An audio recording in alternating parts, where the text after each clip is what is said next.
Paula Avellino at Kim Chiu, inaabangan ang bagong proyekto ngayong taon.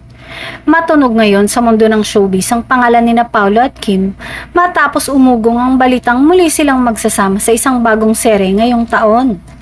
Matapos ang sunod-sunod nilang matagumpay na proyekto, hindi na maikakaila na isa na sila sa pinaka-inaabang tambalan ng kanilang henerasyon.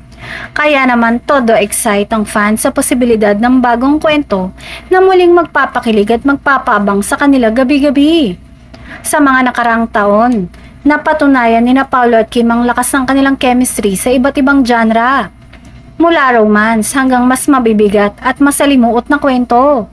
Dahil dito, natural ang lamang na umasa ang kanilang mga taga-suporta na mas mataas at mas daring na proyekto ang kanilang susunod na gagawin. Ayon sa mga usap-usapan, mas mature at mas intense raw ang temang tatahakin ng kanilang bagong serye. Bagamat wala pang opisyal na detalye mula sa management at network, patuloy ang paglabas ng mga pahiwatig na ang proyekto ay isang full-length drama series na may halong mystery at emotion. Ito raw ay proyekto na talagang inihahanda upang ipakita ang lalim ng pag-arte ng dalawa, lalo na't pareho na silang kinikilalang mahuhusay at multi-awarded na artista. Lalong uminit ang espekulasyon ng mapansin ng fans ang ilang cryptic post at mga panayam kung saan parehong umamin sina Paolo at Kim na bukas silang muling magtambal basta maganda at makabuluhan ang proyekto.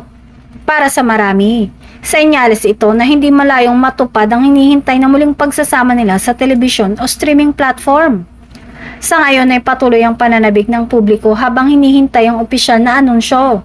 Isa lang ang malinaw, kapag muling nagsama sina Paolo at Kim, tiyak na ito na naman ang pag-uusapan. Susubaybayan at mamahalin ng maraming manonood ngayong taon.